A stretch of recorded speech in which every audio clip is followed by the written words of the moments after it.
Hello दोस्तों, मैं अरविंद कुमार शर्मा एक बार फिर आपका बहुत बहुत स्वागत करता हूं अपने नए यूट्यूब चैनल शर्मा क्लासेस में।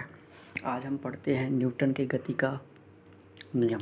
न्यूटन के गति के नियम से कई क्वेश्चन एग्जाम में पूछे जाते हैं जो बहुत इंपॉर्टेंट होते हैं और गलत भी हो जाते हैं। आज हम इसकी ट्रिक्स और कॉन्सेप्ट सारा क्लियर करेंगे। तो न्यूटन के गति के नियम में हम पहला नियम, दूसरा नियम, तीसरा नियम, तीनों नियम पढ़ेंगे, प्लस संवेग पढ़ेंगे, आवेग पढ़ेंगे और संवेग संरक्षण का कॉन्सेप्ट पढ़ेंगे। चलो देखते हैं, वीडियो को शुरू करते हैं। कह रहे हैं गति के नियम को सबसे पहले सर आइजैक न्यूटन ने 1687 में अपनी प्रिंसिपिया नामक जो पुस्तक थी उनकी, किसकी थी ये? न्यूटन जी की थी। उसी में इन्होंने गति के नियम को प्रतिपादित किया था पहली बार। कब प्रतिपादित किया था? 1687 ईस्वी में। इनको न्यूटन के गति के नियम क्यों कहते हैं? क्योंकि न्यूटन ने इनकी खोज की थी, जिनके फलस्वरूप इनको न्यूटन के गति के नियम कहते हैं। न्यूटन साहब ने इनको 3 नियमों में प्रतिपादित किया। पहला नियम गति का प्रथम नियम, जो कि लॉ ऑफ इनर्शिया यानी कि जड़त्व का नियम कहलाया। पहले नियम को, न्यूटन के गति के प्रथम नियम को जड़त्व का नियम या लॉ ऑफ इनर्शिया कहा गया। गति के दूसरा नियम जो है वो संवेग का नियम कहलाया, जिसको लॉ ऑफ मोमेंटम कहते हैं।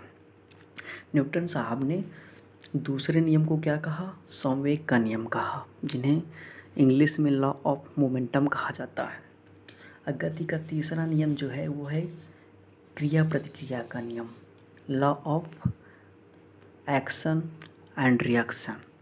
ये एक्शन एंड रिएक्शन कौन सा नियम है? ये न्यूटन के गति का तीसरा नियम है। तो आइए हम पहले नियम को डिस्क्राइब में पढ़ते हैं, उसके बाद ट्रिक भी बताते हैं। न्यूटन का जो प्रथम नियम है उसको क्या कहते हैं? उसको जड़त्व का नियम कहते हैं, लॉ ऑफ इनर्शिया कहते हैं। इसी से हमें क्या, बल की परिभाषा, डिफिनीशन ऑफ फोर्स, इसी जड़त्व के नियम से ही डिफिनीशन ऑफ फोर्स का पता चलता है। इसकी डिफिनीशन क्या है? यदि कोई वस्तु विराम की अवस्था में या एक समान गति की अवस्था में तब तक है या रह सकता है जब तक कोई बाहरी बल उस पर ना लगाया जाए। इसका कहने का मतलब है कोई वस्तु अगर चल रही है तो चलती ही रहेगी, अगर स्थिर है या एक समान वेग से चल रही है तो चलती रहेगी, या स्थिर है तो स्थिर ही रहेगी। कब? जब तक उसमें कोई बाहरी बल ना लगाया जाए। न्यूटन के गति को प्रथम नियम को जड़त्व का नियम कहते हैं। न्यूटन के गति के प्रथम नियम को ही क्या कहते हैं? जड़त्व का नियम भी कहते हैं। जड़त्व के नियम से ही बल की परिभाषा दी जाती है। जड़त्व के नियम से ही बल की परिभाषा दी जाती है, पहले ही पढ़ चुके हैं। अब इसके एग्जाम्पल देख लेते हैं। इसके एग्जाम्पल क्या क्या हैं? जैसे चलती हुई गाड़ी के अचानक रुकने पे, मान लो गाड़ी चल रही है, अचानक ब्रेक मार देते हो तो हम लोग क्या होते हैं? आगे की ओर झुक जाते हैं ना। तो उसमें बैठे यात्री आगे की ओर झुक जाते हैं। किस कारण से झुक जाते हैं? क्योंकि हमारा जो नीचे का पोर्शन है वो क्या कहता है? गति की अवस्था में ही रहता है, जबकि आगे वाला पोर्शन क्या होता है? वो अचानक रुक जाता है ब्रेक लगने के कारण। उसी को कहते हैं जड़त्व का नियम। जड़त्व होता क्या है? जड़त्व जो होता है वो विराम की अवस्था में या एक समान गति की अवस्था में होने का प्रयास करता है, जब तक कि उसमें बाह्य बल ना लगा दिया जाए। फिर इसका सेकंड नियम पढ़ते हैं। पेड़ को हिलाने से उसके फल टूटकर नीचे गिर जाते हैं। जब पेड़ को हिलाएंगे तो क्या होगा? उस जड़त्व के कारण ही उसके फल टूटकर नीचे गिर जाते हैं। इसी प्रकार एक कंबल का भी एग्जाम्पल, ज़्यादा एग्जाम्पल तो कम समय में नहीं बताया जा सकता, लेकिन इसके 3-4 एग्जाम्पल और हैं, वो देख लीजिएगा। न्यूटन की गति का दूसरा नियम, न्यूटन की गति का दूसरा जो नियम है उसको संवेग का नियम कहते हैं, लॉ ऑफ मोमेंटम। वस्तु में संवेग परिवर्तन की दर उस पर आरोपित बल के अनुक्रमानुपाती होती है। संवेग परिवर्तन आरोपित बल की दिशा में ही होता है। कहने का मतलब ये है कि वस्तु के संवेग में जो परिवर्तन होता है वस्तु के संवेग में परिवर्तन की जो दर है उस पर आरोपित बल यानी कि फोर्स के क्या होती है, अनुक्रमानुपाती होती है। संवेग परिवर्तन आरोपित बल की दिशा में होता है। संवेग परिवर्तन जो होता है वो कहाँ होता है, आरोपित बल की दिशा में होता है। जैसे हम एग्जाम्पल देख लेते हैं तो पहले संवेग समझ लेते हैं क्या होता है। संवेग जो होता है वो द्रव्यमान बोले तो मास और वेलोसिटी के गुणनफल को संवेग कहते हैं। संवेग को p से डिनोट करते हैं तो संवेग बराबर हो जाएगा द्रव्यमान इंटू वेग। कोई दिक्कत यहाँ तक? ये एक सदिश राशि है। पिछले ही चैप्टर में पढ़ चुके हैं कि संवेग क्या है, संवेग सदिश राशि है। इसका मात्रा क्या हो जाएगा, द्रव्यमान का केजी होता है, वेग का मीटर पर सेकेंड होता है तो किलोग्राम मीटर पर सेकेंड हो जाएगा। ये संवेग का मात्रक हो जाएगा। अब संवेग होता क्या है, अब कैसे देखेंगे। जैसे ये संवेग परिवर्तन की दर बल के अनुक्रमानुपाती क्यों होती है, हम ये देखेंगे। मान लो ये फोर्स है, ये संवेग परिवर्तन की दर मान लो ये पिंड है, ठीक है। इस पिंड में पहले फोर्स लगाया गया, इस पिंड में फोर्स लगाया गया जो m द्रव्यमान का है। पहले तो इसका वेग v1 था, जब फोर्स लगा दिया गया तो इसका वेग कितना हो गया, बदलकर v2 हो गया। तो संवेग परिवर्तन कितना हुआ, mv2 माइनस mv1। द्रव्यमान तो सेम ही है तो F अनुक्रमानुपाती होगा, m कॉमन लेंगे, v2 पहले दूसरा वेग, v1 फोर्स लगाने के पहले का वेग।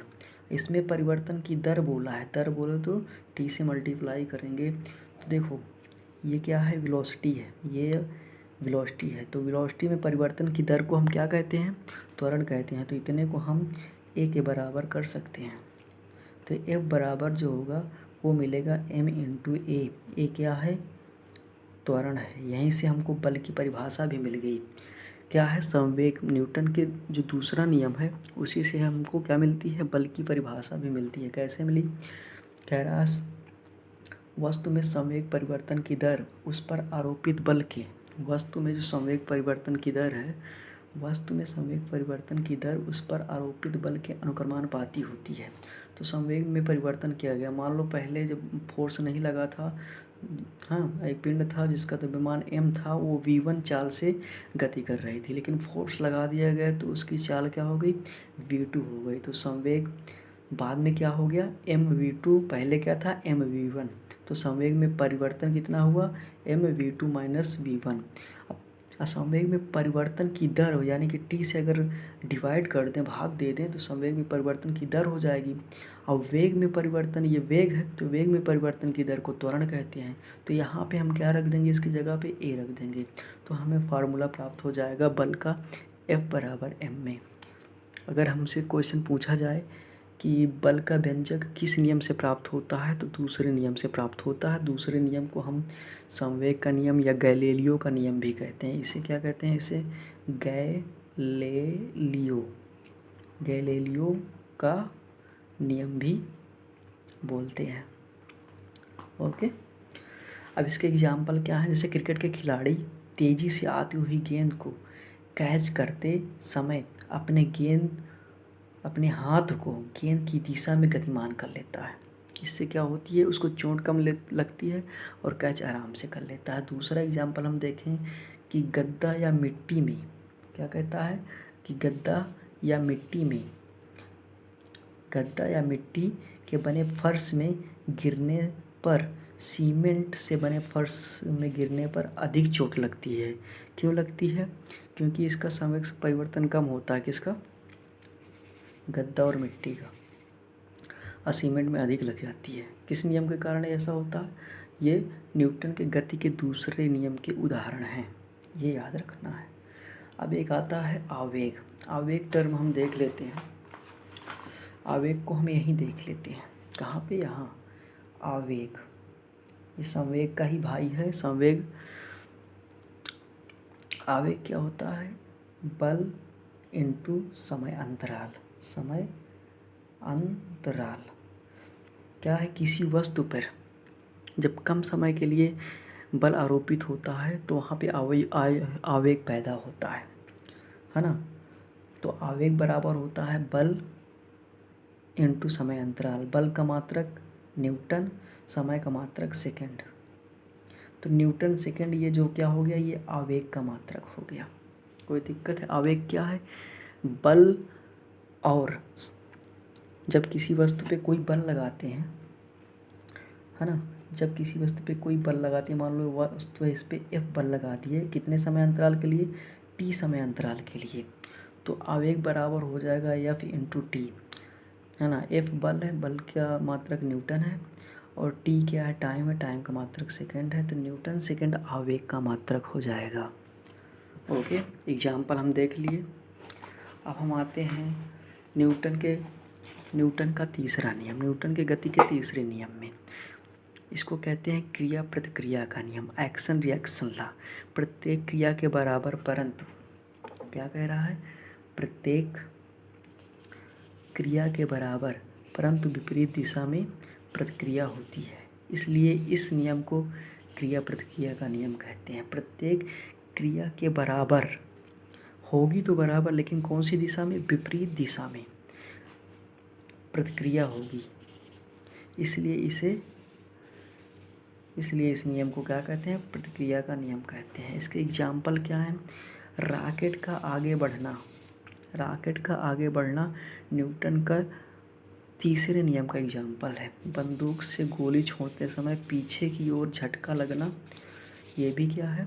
क्रिया प्रतिक्रिया का उदाहरण है। एक हम नियम देखते हैं संवेग संरक्षण का नियम, law of conservation of momentum, है ना।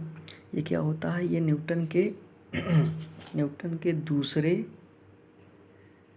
और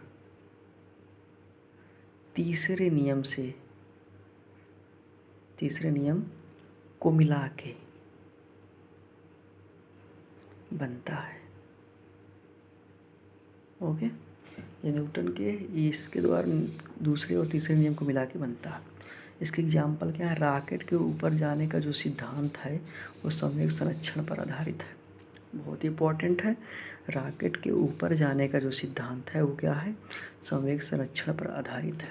अब एक ट्रिक है, जड़ से क्रिया, ये ट्रिक है। खैर ट्रिक से कोई मतलब नहीं होता है, ऐसे ही कॉन्सेप्ट से पढ़ लो तो कभी ट्रिक की ज़रूरत नहीं पड़ती, फिर भी देख लिया जाता है। जड़ से क्रिया, जड़ मतलब जड़त्व का नियम जो कि पहला नियम है, फिर उसके बाद संवेग का नियम जो कि दूसरा नियम है, क्रिया प्रतिक्रिया का नियम जो कि तीसरा नियम है ना। यही पढ़ना है। जड़ से क्रिया, जड़ बोले तो पहला नियम, से सेकंड नियम, और एक क्रिया तीसरा नियम। पहले नियम को जड़त्व का नियम कहते हैं जिसको जड़ बोला गया है। दूसरे नियम को संवेग का नियम बोलते हैं जिसे से कहा गया है। क्रिया प्रतिक्रिया का नियम आपको याद ही रहेगा, है ना। तो हमारा इतना टॉपिक ख़त्म होता है। वीडियो देखने के लिए बहुत बहुत धन्यवाद।